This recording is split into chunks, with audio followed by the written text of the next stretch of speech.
नमस्कार बंधुगण, आज हूँ 8 तारीख अगस्ट मास 2025 मसीहा शुक्रवार दिन। आज आम जाना 12टी राशि राशिफल विषय।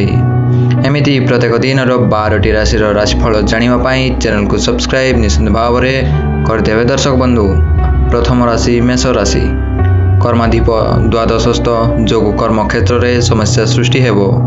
चंद्र मंगल जोगरु पारिवारिक क्षेत्र में मतांतर और वितर्कर विलय घटिपारे। आर्थिक स्थिति, व्यवसाय, बंधुओं आलोचना एवं आनुष्ठानिक काम पाई विशेष असुविधा हेबो नाही। कुत्री और कुतृत्व हेतु सामाजिक स्तर में सम्मानित हेबार सौभाग्य अर्जन करिवे। एबे जानि नबा वृष राशि। मुख भाव में गुरु शुक्र आपणको बाग्मी भाव में प्रशंसित कराई पारती। वैषयिक अभिवृद्धि जनित सुख समृद्धि रे हर्षोत्फुल्ल रहिबे। प्रकाशन, प्रशासन, आईन, क्रीड़ा और साहित्य क्षेत्र मध्य मंद हेबनी। संगसाथी किंबा बंधु हुंतु सेमाने कहिबे बहुत, किंतु काम कला बेलको किए पाख मारिबे नहीं। एबे जानि नबा मिथुन राशि। बुधादित्य जोग आपणको प्रतिभाशाली व्यक्तित्व भाव में आदरणीय कराइब। आर्थिक उन्नति सांगकु बंधुवर्ग आदर सम्मान रे निजकु भाग्यवान मन करिवे। अप्रिय सत्य कही कलह को निमंत्रण करि पारंती। परिवार रे भूल बुझामणा, संतान हेतुक मानसिक द्वंद्व दुश्चिंतार कारण न होई पारे। एबे जानि नबा कर्कट राशि। आज सप्तम भावाधिपति भाग्य स्थान रे रही प्रतिद्वंदिता रे कड़ा टक्कर सृष्टि करिवे। रवि और बुध संजोग हेतु बंधुओं निकटरू अर्थ पाइबे सत, किंतु मानसिक शांति हराइबे। केतुंको प्रभावरू केतेक क्षेत्र में ठीक सिद्धांत नहीं पारिबे नहीं। आनुष्ठानिक क्षेत्र में सहयोग, सुख सम्मान पाई खुशी हेबे। एबे जानि नबा सिंह राशि। केतुंको प्रभावरू दिनटी संघर्ष और व्ययाधिक्य जनित कारणरू मन भल रही न पारे। बंधुओं निकटरू कौनसी खबर पाई दूरयात्रा करने को बाध्य हेबे। रहुथिबा परिवेश रे कौनसी व्यतिक्रमरू आपणको काम अटकी रही जाई पारे। उपस्थिति बुद्धि खटाई कार्य समाधान करि पारिबे। एबे जानि नबा कन्या राशि। आजिर ग्रह स्थिति आपणको सकाशे अनुकूल रहिबो। दीर्घ दिनर प्रचेष्टार परिणाम स्वरूप ऋण सूत्र रे आज ही अर्थ लाभ करि पारंती। स्त्री को बराद प्रतिद्वंदी कार्य वाणिज्य रे प्रतिबंधक और यात्रा जनित दुश्चिंता बढ़ी पारे। कठिन श्रम और विशेष भ्रमण जनित सामान्य शारीरिक असुस्थता अनुभव करि पारंती। तुला राशि जानिबा पूर्व चैनल को गोटे सब्सक्राइब एवं वीडियो गोटे लाइक निश्चित भाव में करदेवे। दर्शक बंधु, तो जानि नबा एबे तुला राशि। भाग्य स्थान रे गुरु शुक्र थिबारु नुआ नुआ काम करिबा पई निष्पत्ति नेबे।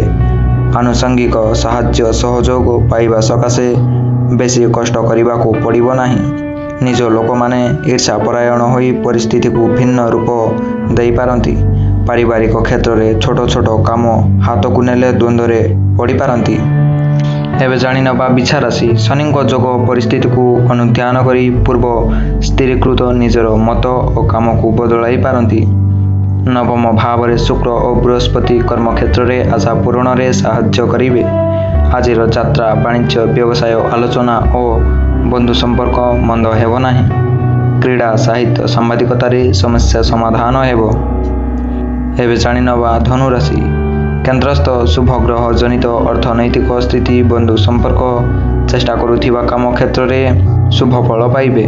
विवादीय क्षेत्र में अन्य मानकर समर्थन हासिल रे असुविधा हेबो नाही। सुस्थता फेरी पाइबा सांगकु शिक्षा क्षेत्र में शुभ फल पाइबे।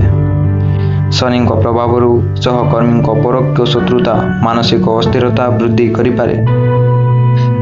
एबे जानि नबा मकर राशि। शुभ ग्रह दृष्टि कर्म क्षेत्र में भूल बुझामणा दूर हेबारे बंधुओं अवदान को भूली पारिबे नहीं। रप्तानी, वाणिज्य, होटेल व्यवसाय चंद्र और शनि प्रभावरू भल रहिबो। केतेक अटकी रहिथिबा काम को आज ही पूर्णांग करने को तत्पर हेबे। कार्य दक्षता लगी पड़ोशी भूरी भूरी प्रशंसा करि पारंती। एबे जानि नबा कुंभ राशि। द्वितीयस्थ शनि जोगु आपण ସାମ୍ନାରେ କିଏ କିଛି କହିବାକୁ ସାହସ କରିପାରିବେ ନାହିଁ। ପରିସ୍ଥିତି ବଶତଃ ଭାଇଙ୍କ ସ୍ୱାସ୍ଥ୍ୟ ସକାଶେ ଖର୍ଚ୍ଚାନ୍ତ ହେବାକୁ ପଡ଼ିପାରେ। ସକାଳ ସମୟରେ ଦୀର୍ଘ ଦିନରୁ ପ୍ରତୀକ୍ଷା କରିଥିବା କୌଣସି ଶୁଭ ଖବର ପାଇପାରନ୍ତି। ସଭା ସମିତିରେ ଆନୁଷ୍ଠାନିକ କ୍ଷେତ୍ର ବନ୍ଧୁ ଗହଣରେ ପଦମର୍ଯ୍ୟାଦା ବୃଦ୍ଧି ଘଟିବ। ଏବେ ଜାଣିନେବା ଶେଷ ରାଶି ମୀନ ରାଶି। ରାଷ୍ଟ୍ରାଧିପତିଙ୍କ କୃପାରୁ ସ୍ୱାସ୍ଥ୍ୟ ସମସ୍ୟା ନିୟନ୍ତ୍ରଣରେ ରହିଥିବାରୁ ଆଶ୍ୱସ୍ତି ଅନୁଭବ କରିବେ। ଅଟକିଥିବା କାମ ଆଜି ଅପରାହ୍ନେ ସମ୍ପନ୍ନ ହେବ। ଅଯଥା ତର୍କ ଓ ବିବାଦରୁ ବନ୍ଧୁଙ୍କ ସହ ମତାନ୍ତର ସୃଷ୍ଟି ହୋଇପାରେ। ଅବଶ୍ୟ ସାଂଗଠନିକ କାର୍ଯ୍ୟରେ ନେତୃତ୍ୱ ନେବା ସାଙ୍ଗକୁ ପ୍ରଶଂସିତ ହେବେ। ସତ୍ସଙ୍ଗ ଓ ଧର୍ମଚର୍ୟା ଦିଗକୁ ମନ ବଳାଇ ପାରନ୍ତି। ତ ବନ୍ଧୁଗଣ, ଏହି ଥିଲା ଆଜିର 12ଟି ରାଶିର ରାଶିଫଳ। ଏମିତି ପ୍ରତ୍ୟେକ ଦିନର 12ଟି ରାଶିର ରାଶିଫଳ ଜାଣିବା ପାଇଁ ଚ୍ୟାନେଲକୁ ସବସ୍କ୍ରାଇବ୍ ଏବଂ ଭିଡ଼ିଓକୁ ଗୋଟେ ଲାଇକ୍ ନିଶ୍ଚିତ ଭାବରେ କରିଦେବେ ଦର୍ଶକ ବନ୍ଧୁ। ଦେଖା ହେବା ଆଗାମୀ ଦିନରେ 12ଟି ରାଶିର ରାଶିଫଳ ସହିତ। ଧନ୍ୟବାଦ।